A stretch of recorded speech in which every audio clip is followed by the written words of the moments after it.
Hello everyone, welcome back to my channel latest update for life. जैसा कि आप सब जानते हैं, हम रामचरितमानस की सीरीज को स्टार्ट कर चुके हैं, जिसकी आज 22nd वीडियो है, जिसमें हम रामचरित बालखंड चैप्टर 1 की 22 हेडिंग कंप्लीट करेंगे, जो कि है सप्त ऋषियों की परीक्षा में पार्वती जी का महत्व। आप सभी जानते हैं कि हम याज्ञवल्क्य जी और भारद्वाज जी का संवाद कंप्लीट कर रहे हैं, जिसकी ये सब हेडिंग्स चल रही हैं, जिसमें हमने पार्वती माता का जन्म देखा था, श्री राम जी का शिव जी से अनुरोध करना कि वो पार्वती जी से विवाह कर लें, और फिर उसी पॉइंट में हमने ये देखा था कि शिव जी ने सप्तऋषियों को भेजा है पार्वती माता की परीक्षा लेने के लिए।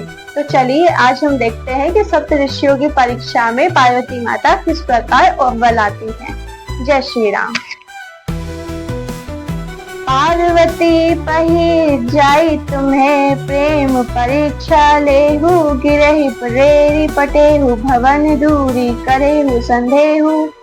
आप लोग पार्वती के पास जाकर उनके प्रेम की परीक्षा लीजिए और हिमाचल को कहकर उनके पार्वती को लिवा लाने के लिए भेजिए तथा पार्वती को घर भिजवाइए और उनके संदेह को दूर कीजिए।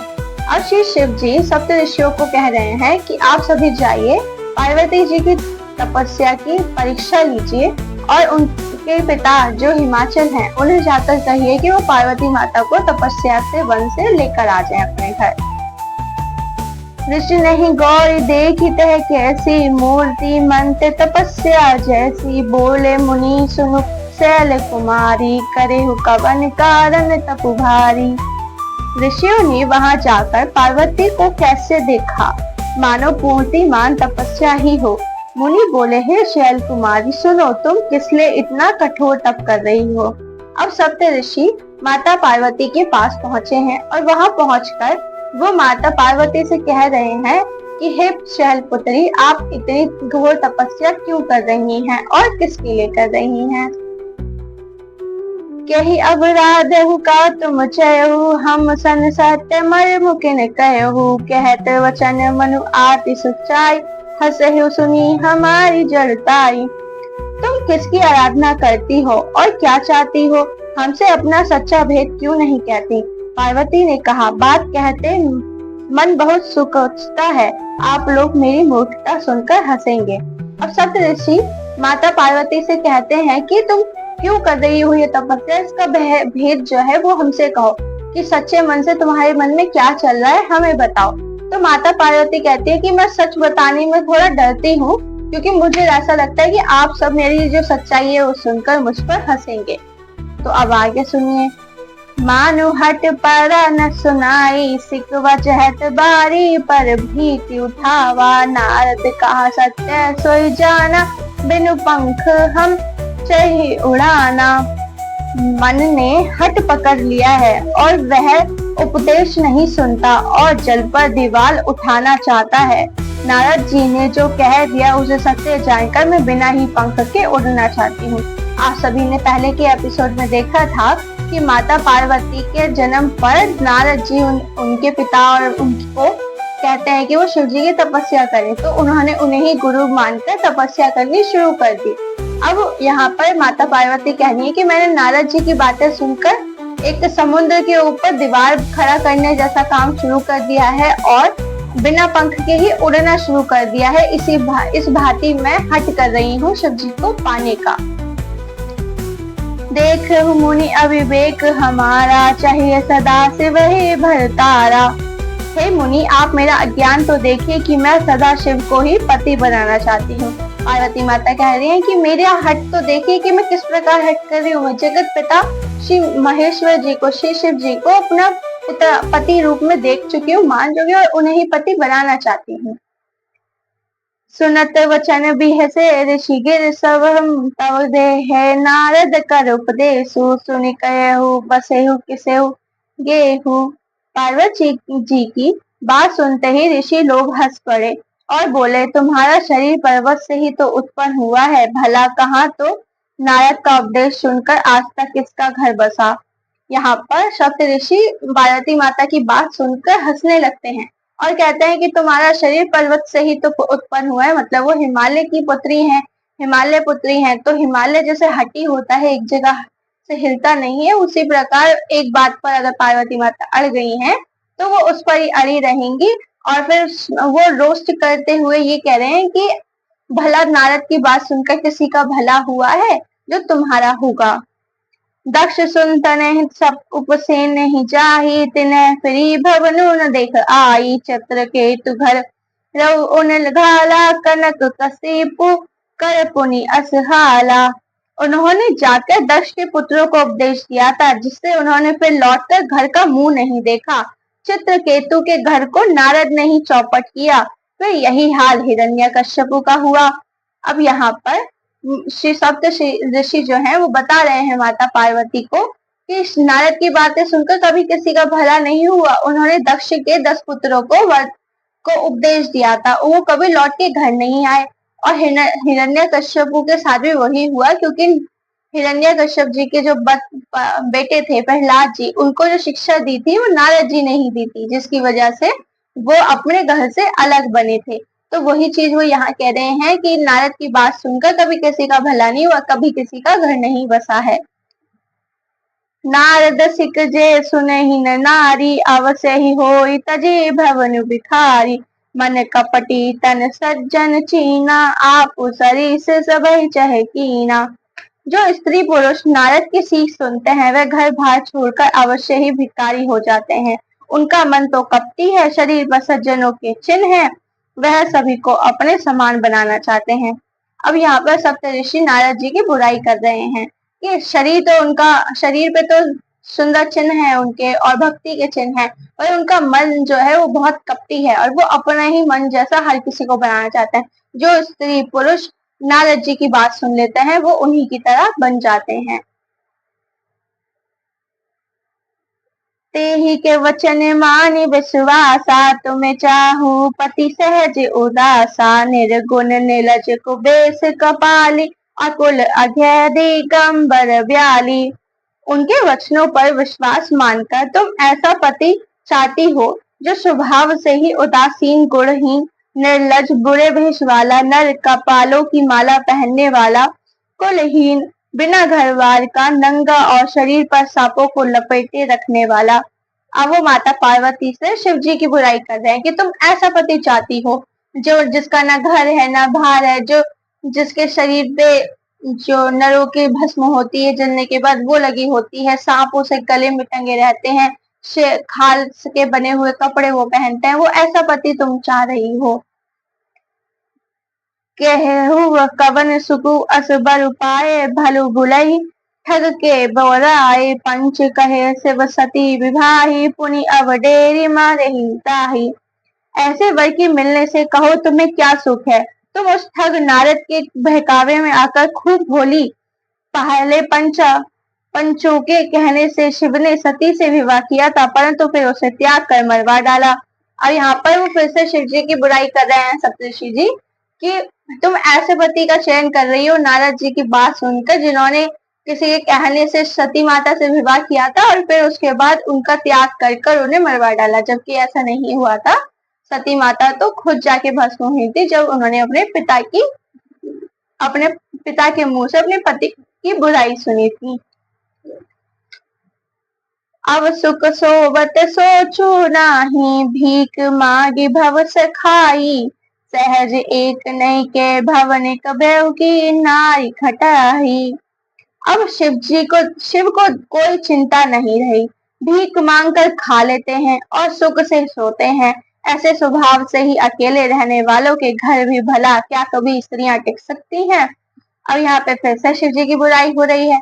सप्तऋषि जी कह रहे हैं कि अब शिव को कोई चिंता नहीं है, सती जी तो चली गई, अब वो भीख मांग कर खा लेते हैं, पेट भर जाता है, सुख से सो जाते हैं और दर दर भटकते हैं, ना कोई घर है ना बार है, तो ऐसे लोगों के घर पे कौन सी स्त्रियां टिकती हैं।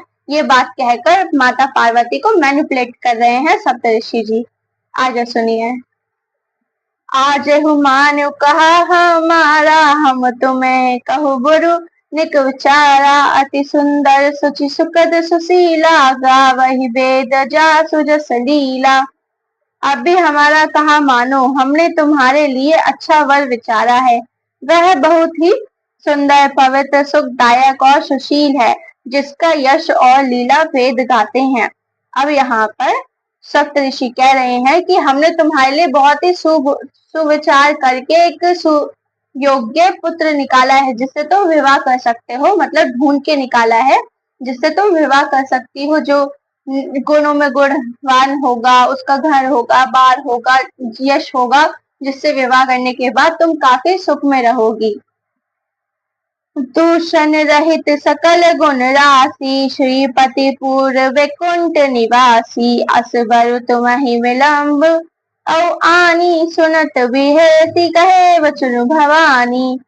वह दोष से रहित, सारे सद्गुणों की राशि, लक्ष्मी का स्वामी और वैकुंठपुरी का रहने वाला है।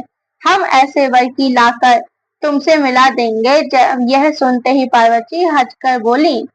अब सप्तऋषि माता पार्वती से कह रहे हैं कि हमने तुम्हारे लिए ऐसा वर ढूंढ निकाला है जो वैकुंठ धाम का रहने वाला है, जो लक्ष्मीपति है, जो गुणों में सद्गुण है, जिसका यश है, जिसको सब जानते हैं, ऐसा वर ढूंढा है। तो ये बात सुनकर पार्वती माता जी हंसकर बोलती हैं कि सत्य कहूं गिरभऊ तनहु, एहा हटना छूट छूट ही बरु देहा, कनहु पुनि परशान तेहाई, जा रेहु सहजु न परिहर सोही। आपने यह सत्य ही कहा कि मेरा यह शरीर पर्वत से उत्पन्न हुआ है, इसलिए हट नहीं छूटेगा। शरीर भले ही छूट जाए, सोना भी पत्थर से ही उत्पन्न होता है, सो वह जलाए जाने पर भी अपना स्वभाव स्वर्ण तक ही रखता है, वो नहीं छोड़ता। तो अब माता पार्वती कह रही हैं कि आप सत्य कह रहे हैं कि मैं पर्वत से ही उत्पन्न हुई हूँ, तो जिस प्रकार पर्वत अपना हट नहीं छोड़ता, मैं भी अपना हट नहीं छोड़ूंगी, भले ही मेरे प्राण छूट जाएं। और फिर माता पार्वती ये कह रही हैं कि स्वर्ण भी पत्थर से निकलता है, परंतु वो अपना स्वर्णता, मतलब अपनी जो गोल्ड की जो प्रॉपर्टी है वो कभी नहीं खोता, वो उसी में रहता है, मतलब सोना सोना ही रहेगा। तो यही वाली बात माता पार्वती हंसकर बोल रही है। नारद वचन न मह परिहारु, बसेहु भवन उजरेहु नहीं डारेहु, गुर के वचन प्रीति न जोई, सपने सुगम न सुख सिद्धि तेहि। अतः मैं नारद जी के वचनों को नहीं छोड़ूंगी, चाहे घर बसे या उजड़े, इसमें मैं नहीं डरती। जिसको गुरु के वचनों में विश्वास नहीं, उसको सुख और सिद्धि स्वप्रेम से भी सुगम नहीं होती। अब यहाँ पर माता पार्वती जी कह रही हैं कि अब मैंने नारद जी की जो बात मान ली वो मान ली, अब मैं उसे नहीं छोड़ूंगी, अब मैं वही बात को आगे तक चलूंगी, चाहे मेरा घर बसे या उजड़े, मैं इस बात से नहीं डरती। और यहाँ पे वो ये कह रही हैं कि जिसका गुरु वचनों में विश्वास नहीं है, उसके सुख समृद्धि किसी भी काम की नहीं है। महादेव अवगुण भवन, विष्णु सकल गुण धाम, जेहि कर मानो रम जाहि, तेहि तेहि सन काम। माना कि महादेव जी अवगुणों के भवन है और विष्णु समस्त सद्गुणों के धाम है, और जिसका मन जिसमें रम गया उसको तो उसी से काम है। अब माता पार्वती कह रही हैं कि मैं मानती हूँ कि शिव जी जो है वो अवगुणों के भवन है और विष्णु जी गुणों के धाम है, लेकिन जिसका मन जिसमें लग गया वो उसे नहीं छोड़ते। मतलब अगर मुझे कोई भी चीज प्रिय है तो भले ही उसमें कितने ही अवगुण क्यों ना हो, मुझे वही प्रिय रहेगी। ये बात माता पार्वती सप्तऋषियों से कह रही हैं। जो तुम्हें बिलते हूँ प्रथम मुनीसा, सुनते ही सिख तुम्हारे धरि सीसा, अब मैं जन्म संभुहित धारा, को गुण दूषण करे विचारा। हे मुनीश्वर, यदि आप पहले मिलते तो मैं आपका उपदेश सिर माथे रखकर सुनती, परंतु अब तो मैं अपना जन्म शिव जी के लिए हार चुकी हूँ, फिर गुण दोष का विचार कौन करे। अब माता पार्वती कह रही है कि नारद जी से पहले अगर आप मुझे मिलते तो मैं आप ही की बातों को सर माथे रख लेती, लेकिन अब तो मैंने अपना गुरु नारद जी को बना लिया और उनकी बातों पे मैं अड़कर अपना जीवन शिव जी को हार चुकी हूँ। अब मुझे शिव जी मिले या ना मिले वो तो ईश्वर की इच्छा है। जो तुमरे हट हृदय विशेषी, रही ना जाई बिनु किए बरेसी, तो कौद कीन है आलसू नाही, बर कन्या अनेक जग माही। यदि आपके हृदय में बहुत ही हट है और विवाह की बातचीत किए बिना आपसे रहा ही नहीं जाता, तो संसार में वर कन्या बहुत हैं। खिलवाड़ करने वालों को आलस्य तो होता नहीं, और कहीं जाकर कीजिए। तब यहाँ पर माता सप्तऋषि जी से कह रही हैं कि जिन्हें खिलवाड़ करना होता है किसी की जिंदगी के साथ, वो किसी के साथ भी कर सकते हैं। तो दुनिया में बहुत वर और कन्याएं हैं जो विवाह नहीं हुआ है, जो विवाह करना चाहते हैं, जाइए उपवास करना है तो उनका कीजिए, यहाँ पे अपना समय व्यर्थ मत कीजिए। जन्म कोटि लगी रगर हमारी, बड़े हु शंभु नाते रहु कुमारी। तजहु न नारद कर उपदेशु, आप ही के ही संत बार महेशु। मेरा तो करोड़ों जन्म तक यही हट रहेगा कि या तो शिवजी वारूंगी, नहीं तो कुंवारी ही रहूंगी। स्वयं शिवजी 100 बार कहें तो भी नारद जी के उपदेश ना छोड़ूंगी। अब माता पार्वती जी कह रही हैं कि मैं अगर करोड़ जन्म भी लूंगी तब भी मैं श्री शिव जी को ही अपने पति रूप में मानूंगी, स्वीकार करूंगी, या तो मैं कुंवारी ही रहूंगी। और अगर मेरे से स्वयं शिव जी भी आकर कहते हैं कि नारद जी की बातों को टाल दो, तो मैं स्वयं उनकी बातों को भी अनसुना कर दूंगी।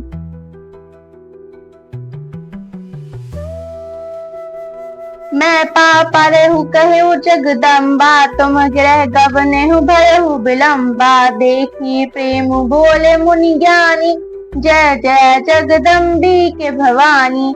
जग जननी पार्वती जी ने फिर कहा कि मैं आपके पैरों पड़ती हूँ, आप अपने घर जाइए, बहुत देर हो गई। शिव जी, मैं पार्वती जी का ऐसा प्रेम देखकर ज्ञानी मुनि बोले, हे जगजननी, हे भवानी, आपकी जय हो। अब जगजननी जी पार्वती जी ने सप्तऋषियों से कहा कि मैं आप लोगों के पैर पड़ती हूँ, आप जहाँ से आए हैं आप वहाँ लौट जाइए, मुझे तपस्या करने दीजिए। तब सप्तऋषि उन्हें कहते हैं कि हे जगजननी भवानी, हम आपकी भक्ति को देखकर आचंकित हैं, हमारा जीवन बहुत खुशमय हो गया, हमने आपकी ऐसी भक्ति देख ली। तुम माया भगवान शिव सकल जगत पितु माता, नई चरण सिर मुनि चले पूनी पूनी हर्षत गातु। आप माया हैं और शिव जी भगवान हैं, आप दोनों समस्त जगत के माता पिता हैं।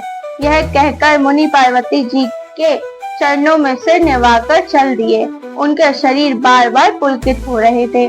माता पार्वती को यह कहकर कि आप माया हैं और शिव जी भगवान हैं और आप दोनों जगत के माता पिता हैं, यह कहकर उनको नमस्कार करते हैं सप्तऋषि जी और फिर अपने धाम को लौट जाते हैं। जाइए मुनि हिमवंतु पठाए, करि बिनती गिरजहु गृह लाहे। बहुरी सप्तऋषि शिव पही, जाई कथा उमा के सकल सुनाई।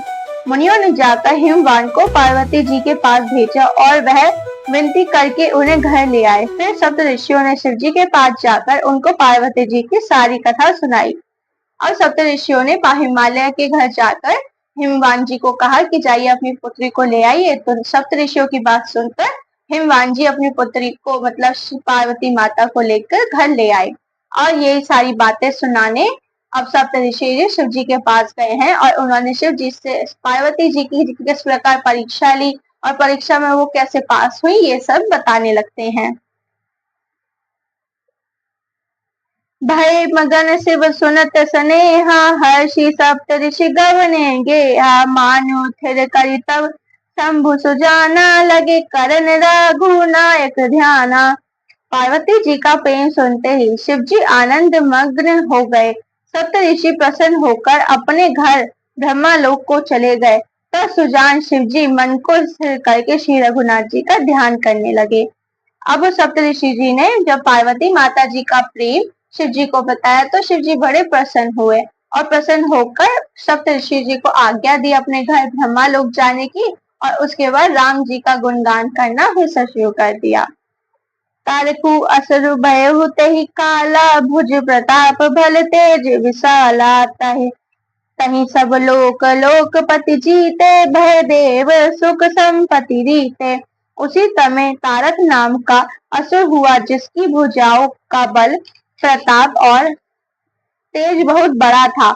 उसने सब लोक और लोकपतियों को जीत लिया, सब देवता सुख और संपत्ति रहित हो गए। अब जिस समय की यह बात है, उसी समय एक तारकासुर नाम का राक्षस हुआ करता था, जिसको वरदान था कि वो श्री शिव जी के पुत्र द्वारा ही मारा जा सकता है। अब वहां उसका जो आतंक है वो दिन पे दिन और बढ़ने लगा और सभी देव अपने संपत्तियों रहित हो गए, क्योंकि उनका जो प्रताप था राक्षस का, उन्होंने सभी पे जीत पा ली थी। सारे लोग मतलब जितने भी लोग हैं सभी देव लोगों पर जीत पाने के बाद सभी देव लोगों के देवताओं को सुख संपत्ति रहित कर दिया। अजर अमर सो जीती न जाई, हार सुर कर विविध लड़ाई, तब विरंची सन जाई पुकारे, देखे विधि सब देव दुखारे। वह अजर अमर था, इसलिए किसी से जीता नहीं जाता था। देवता उसके साथ बहुत तरह की लड़ाइयां लड़कर हार गए। तब उन्होंने ब्रह्मा जी के पास जाकर पुकार मचाई। ब्रह्मा जी ने सब देवताओं को दुखी देखा। अब तारकासुर अजर अमर और बलदायक हो गया, इसलिए उसे कोई भी जीत नहीं पाया था। सभी देवताओं ने अपना एड़ी चोटी तक कदम लगा लिया, लेकिन उसको कोई भी हरा नहीं पा रहा था।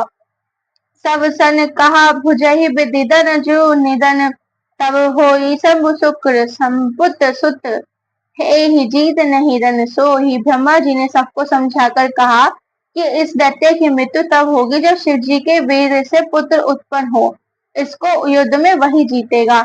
और यहाँ पे ब्रह्मा जी के पास जब सभी देवता लोग जाते हैं तो देवताओं को ब्रह्मा जी कहते हैं कि इस राक्षस को वर मिला है कि इसे शिव जी के पुत्र द्वारा ही दहित हो सकता है, मतलब शिव जी के पुत्र द्वारा ही युद्ध में मारा जा सकता है और उसके अलावा कोई और इन्हें नहीं मार सकता। मोर कहा सुनि करे उपाय, होई ईश्वर करे ही सहाय, सती जो तजी दशमक देहि जन्मे जाहि, हिमाचल गेहा। मेरी बात सुनकर उपाय करो, ईश्वर सहायता करेंगे और काम हो जाएगा। सती जी ने जो दक्ष यज्ञ में दह का त्याग किया था, उन्होंने अब हिमाचल के घर जाकर जन्म लिया है। अब ब्रह्मा जी सभी देवताओं को बताते हैं कि जो पार्वती जी की शिव जी की पत्नी थी सती माता, उन्होंने दक्ष यज्ञ में भस्म हो गई थी। उसके बाद उन्होंने पार्वती जी के रूप में जन्म लिया है हिमाचल के घर, तो उधर जाकर ईश्वर से प्रार्थना करो।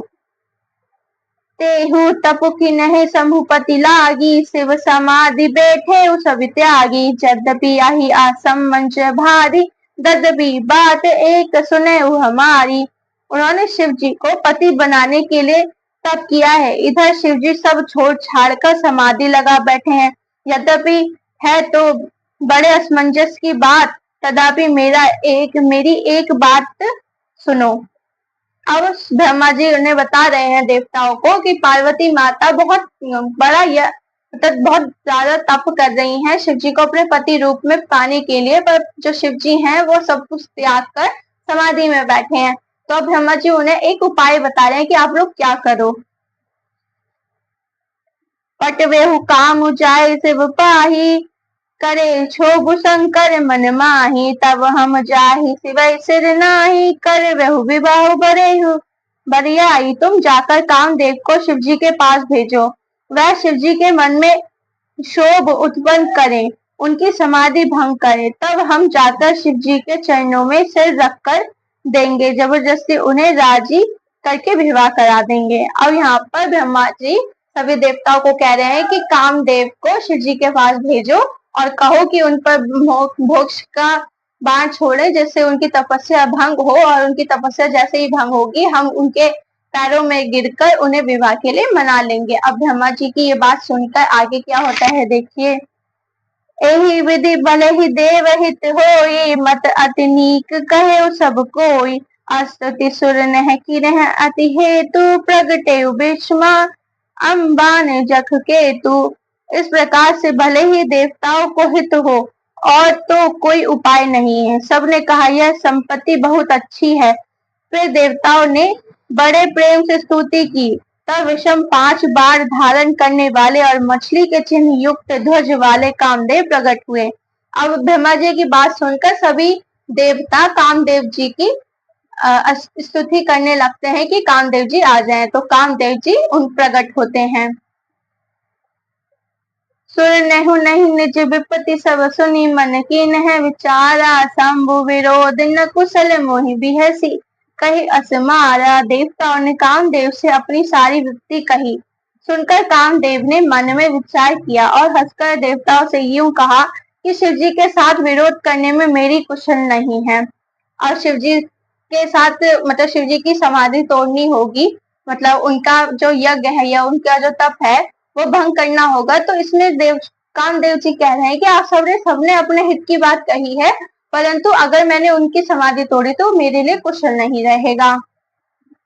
तदपि करब मैं काज तुम्हारा श्रुति के परम धर्म उपकारा पर हित लागी तजई जो देहि संतत संत प्रशंस ही देहि। तदपि मैं तुम्हारा काम तो करूंगा, क्योंकि वेद दूसरे के उपकार को परम धर्म कहते हैं। जो दूसरे के हित के लिए अपना शरीर त्याग देता है, संत सदा उसकी भलाई करते हैं। और कामदेव जी कह रहे हैं कि जो लोग दूसरों की भलाई करते हैं उनका उनका गुणगान हमेशा होता है, और अगर मैं दूसरों की भलाई के लिए अपना शरीर त्याग देता हूँ तो ये मेरे लिए भी अच्छा ही रहेगा। यह कहकर वो चल चले जाते हैं श्री शिव जी की तपस्या भंग करने के लिए।